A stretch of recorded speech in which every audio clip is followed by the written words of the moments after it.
Bonjour à tous, bienvenue comme chaque jour. À 17 heures pour notre session d'analyse après-marché de Nifty et Banque Nifty. C'est une session d'analyse après-marché où nous examinons ce qui s'est passé sur le marché indien. Après la clôture de Nifty et Banque Nifty, nous analysons où se trouvait l'intérêt des acheteurs, où se trouvait l'intérêt des vendeurs, où il y a eu une grande activité d'achat, où il y a eu une activité de vente. Nous essayons de bien lire. Les empreintes. Si vous êtes nouveau dans le flux de commandes et que vous souhaitez bien apprendre à l'utiliser, ainsi qu'à utiliser GoCharting efficacement, vous pouvez regarder et rejoindre ces sessions en direct, chaque jour. Le lien de cette session en direct à 17 heures est téléchargé sur la communauté Discord et Telegram de GoCharting, chaque jour avant 17 heures. De plus, si quelqu'un utilise GoCharting, une notification est également téléchargée à ce moment-là, indiquant que vous pouvez également rejoindre à partir d'ici. Voici deux notifications et le lien des enregistrements. Dès que les enregistrements sont téléchargés, les liens des enregistrements apparaissent également ici. La Oli vient de passer et pour Oli, nous avions lancé une offre de 30% sur tous les abonnements. Cette même offre est toujours en cours et elle sera valable jusqu'au 7. Il ne reste que 5 jours, donc si vous achetez n'importe quel abonnement sur GoCharting, vous bénéficierez d'une réduction de 30%. C'est une très grosse remise. Donc si vous souhaitez vous inscrire, c'est le meilleur moment. D'accord? Voyons une fois comment fonctionne le footprint. Désolé, le profil de volume. Comment cela fonctionne? Apprenons la confirmation où se trouvent les niveaux. Nous allons tout voir. Une fois, le profil de volume a donné quelle confirmation? Nous avions simplement marqué selon le profil de volume d'hier. La note de volume d'hier était légèrement ici aussi. Il était dit ici que si la confirmation du flux de commande est donnée, alors seulement il faut le considérer. La note de volume principal était ici. La zone de résistance était également ici. Et après cela, si nous regardons les quelques sessions précédentes, c'était le cas. Pour les 45 dernières sessions, la zone de résistance des 6 sessions était ici. Et une zone de valeur est apparue ici. Il y avait une note ici, c'était une grande note. D'accord, donc c'était la zone de valeur. Cela deviendra une zone de valeur dans le cas où il descend d'ici, donc c'était la note de volume que nous avions. C'était une confirmation simple et claire du profil de volume, ce n'était pas compliqué. Et quelle était la bonne chose? Ces grandes plages de jeu. Si cela se casse d'ici, alors nous voyons maintenant comment, sur la confirmation du nœud de volume de ces mêmes profils de volume, nous avons pu observer quelque chose dans l'empreinte. Sur un cadre temporel de 5 minutes, la taille de tick du Nifty est de 180. Pour le Bank Nifty, vous pouvez fixer la taille de tick à plus de 400. Ou bien, en payant automatiquement, vous pouvez également l'ajuster. Selon vos besoins. D'accord? Avant de bien lire l'empreinte, vous devez savoir ce qu'est le delta. Maintenant, qu'est-ce que le delta? Parce qu'avec l'aide du delta, nous allons bien lire l'empreinte ici. Alors, qu'est-ce que le delta? Delta. En langage simple est la différence entre les acheteurs et les vendeurs. Delta signifie, par exemple, regardons la première bougie d'aujourd'hui, d'accord, quelle est la valeur de son delta? Environ 32 000. 32 000, il n'y a aucun signe négatif devant cette valeur. Ici, il est dans une boîte verte, donc cela signifie que c'est un delta positif. Delta positif signifie que là où il y a un delta positif, cela concerne les acheteurs. Donc, dans cette bougie, il y a 2000 acheteurs de plus. Comparé aux vendeurs, cela signifie qu'il y a 32 000 acheteurs de plus. Par exemple, supposons qu'il y ait 100 000 vendeurs, que l'on note par un négatif, Et en positif, il y a 133 000 acheteurs. D'accord, donc où se trouve la différence? Avec les acheteurs, il y a 32 000 acheteurs de plus. Par exemple, si vous ajoutez tous les acheteurs du côté droit, pour comprendre une fois, supposons, le total de tout cela est de 100 000, 100 000. Cela a fait environ 32 000. Et lorsque nous avons ajouté les vendeurs du côté gauche, le total était de 100 000 vendeurs. Alors, où est la différence? 32 000, c'est pareil, mais ici, le delta est actuellement plus du côté des acheteurs. Donc, cela signifie que c'est un delta positif. Il n'y a aucun signe négatif. Si nous regardons la même chose dans la bougie suivante, le delta de la bougie suivante est négatif, ce qui signifie qu'il y a des vendeurs dans le delta négatif. D'accord. Comme dans cette bougie, il y a 34 000 vendeurs de plus, c'est le même. Exemple. Si j'ajoute les vendeurs du côté gauche, pour comprendre, le total est, supposons, 134 000. Si je prends les 34 000 et que j'ajoute les acheteurs du côté droit, car les acheteurs du côté droit sont ceux des vendeurs du côté gauche, alors leur total est. Donc, qui est majoritaire, les vendeurs, et de combien? 34 000. Donc ici, le delta nous a montré le résumé de chaque bougie, c'est-à-dire quelle conclusion en tirer, qui est le plus puissant dans chaque bougie, l'acheteur ou le vendeur, c'est ce que le delta nous indique. Comme pour n'importe quelle bougie, qu'elle soit verte ou rouge. Non, par exemple, regarde cette bougie, c'est une bougie rouge, une bougie baissière. Mais si nous regardons le delta, il n'y a eu aucune vente dedans. Il y a un delta positif, à l'intérieur de cette bougie, il y a plus d'acheteurs. C'est juste que lorsque la bougie était ici, lorsque les 5 minutes se sont écoulées, d'accord, l'order flow est en avance. Alors maintenant, que ferons-nous? Parlons à la fois des données négatives et positives. Il y a certaines bougies dont les données sont très faibles, seulement 13 000, 17 000, seulement 2 000, et certaines bougies dont les données sont très lourdes, 50 000, 81 000, d'accord, et 34 000, d'accord. Donc certaines bougies sont sensibles avec un delta très lourd, que ce soit du côté positif ou du côté négatif, et certaines bougies sont sensibles avec un delta très faible, comme seulement 13 000 du côté négatif. Regarde ici, seulement 5 000, seulement 5 000, d'accord, donc cela signifie que nous avons vu deux types de choses, un avec un delta très élevé et deux avec un delta très faible, comme ces exemples de faible delta, c'est 45, donc à l'intérieur de ces bougies, il y a eu des achats et des ventes, mais pas autant que nous pourrions dire qu'il est resté unilatéral, comme s'il y avait beaucoup d'acheteurs, beaucoup de vendeurs ne sont pas venus, ce n'est pas le cas ici, et les bougies avec un delta lourd, que ce soit du côté positif ou du côté négatif, à l'intérieur de ces bougies, il y a eu de très lourds achats et de très lourdes ventes,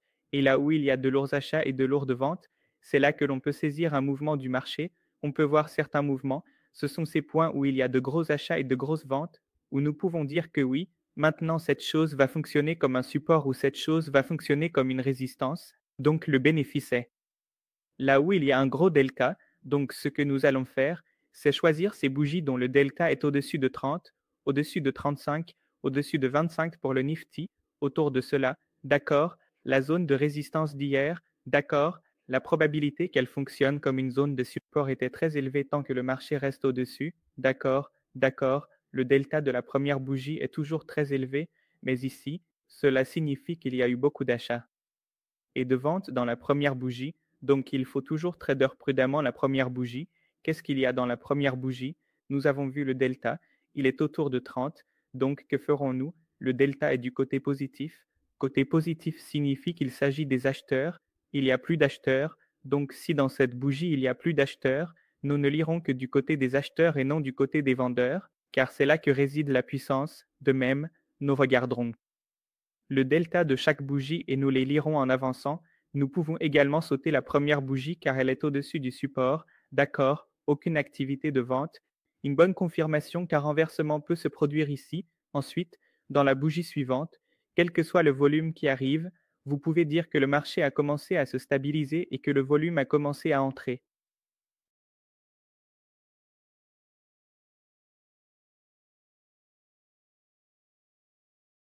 D'accord, dans la prochaine bougie, qu'avons-nous observé? Une activité de vente.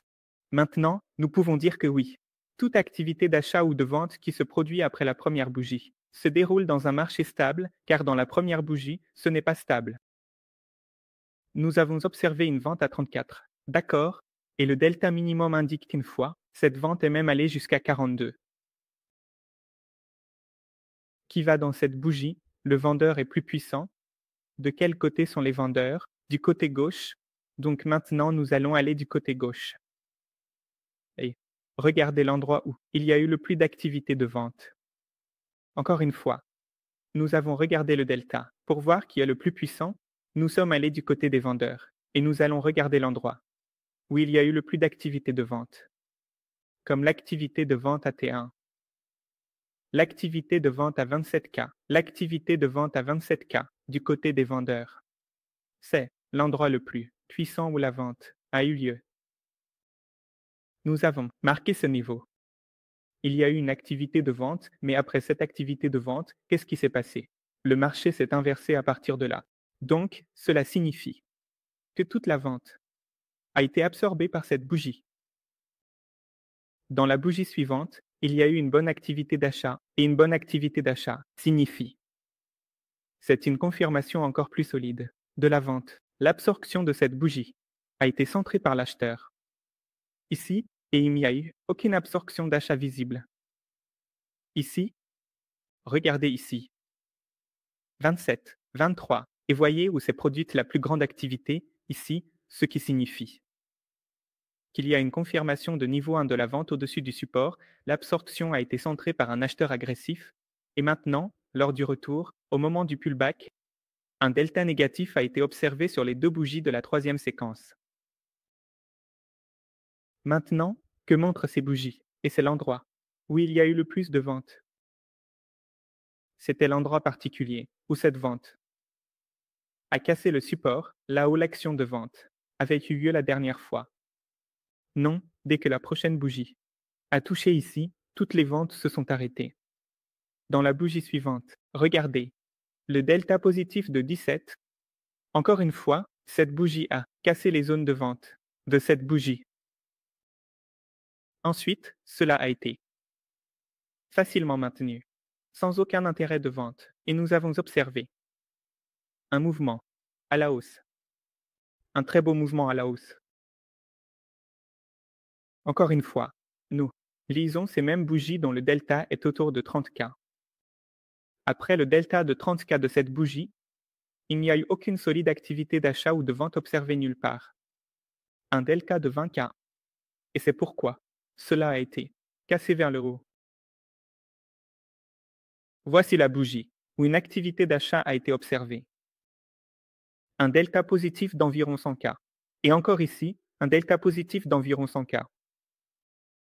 Regardez quelles étaient les zones d'achat, la bougie dans laquelle il y a eu un achat de 100K. Si nous allons du côté achat de cette bougie, c'était l'endroit le plus important où l'achat a eu lieu, c'était le plus grand endroit à 93. Mais que s'est-il passé dans la bougie suivante? Le marché est descendu en dessous, ce qui a donné une indication qu'il y avait une absorption d'achat ici. Encore une fois, dans la bougie suivante, il y a eu une autre activité d'achat. Le delta maximum a montré que le delta d'achat était monté jusqu'à 57, et c'était l'endroit particulier où l'achat le plus important a eu lieu, à 45K. Si nous faisons cela un peu, toute l'activité d'achat s'est produite à cet endroit. Et après cette activité d'achat, qu'est-ce qui s'est passé? Le marché est descendu, un delta de vente de 30K, encore un delta de vente de 65K, ce qui signifie que le marché a pris un rejet ici avec une bonne vente. Ce même zone a tenu plus tard un rejet, deux rejets et trois rejets à partir de cette même zone d'achat. Ensuite, à la fin, il a essayé de casser, ce qui est autour de 15 heures. Le flux d'ordre de 15 heures à 15h30 est souvent inutile. Donc, si nous regardons le Nifty aujourd'hui, quels étaient les points clés à l'intérieur du Nifty? Un vendeur a été absorbé de manière agressive, ce qui a confirmé qu'il y avait eu une absorption solide de la vente ici, et un acheteur agressif est entré. Ensuite, il y a eu un retour avec la vente, mais la bougie suivante a cassé toutes ces zones de vente, a bien tenu, et il y a eu un mouvement à la hausse. Dans ce mouvement à la hausse, l'activité d'achat la plus importante a été observée ici, Mais après cette activité d'achat,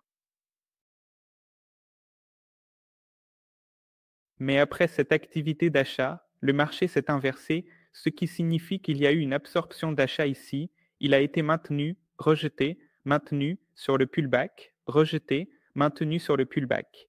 Et vers 15 heures, il a essayé de casser une fois et a donné la clôture là-bas. D'accord. Voyons maintenant rapidement le Bank Nifty pour voir ce qui s'est passé à l'intérieur du Bank Nifty. Dans le Bank Nifty aussi, c'était la même chose.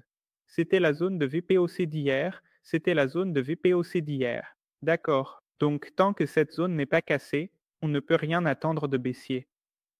Ici, nous n'avons pas vu autant de ventes. Il y a eu une intervention agressive des acheteurs. Et le plus gros achat a été celui de 1,14 et il y a eu un achat ici. D'accord. Encore une fois, il y a eu un pullback d'amour. On a vu une très grande vente qui a été absorbée. À 15 et 11, et elle a été maintenue. Ensuite, sans aucun intérêt de vente. Elle a été maintenue. Après l'absorption de la vente, et c'est pareil ici. On a observé un mouvement à la hausse, ce qui signifie qu'il y a eu un rejet de la zone de résistance, de nombreux acheteurs sont arrivés, il y a eu un repli, et comme pour le Nifty, il y a eu des ventes sur le repli, mais toutes ces ventes ont été absorbées ici. Les quelques bougies suivantes ont été maintenues sans aucun intérêt de vente, et on a vu un mouvement à la hausse. Tout comme pour le Nifty, une grande bougie est apparue, une grande activité d'achat a eu lieu, tout est OK. Et ici aussi, comme pour le Nifty, elle a pris des rejets de cette absorption d'achat, ce qui signifie que le Nifty et le Bank Nifty étaient tous deux similaires. Ici, un acheteur agressif est intervenu sur le repli, il a été maintenu, un bon mouvement. À la hausse a eu lieu, une activité d'achat a été absorbée et c'est ici que le rejet s'est produit. Si vous êtes un vendeur d'options, vous auriez pu encaisser une bonne prime, jusqu'à 15 heures. Si vous avez des doutes, après 11 heures, n'hésitez pas à poser vos questions, s'il vous plaît.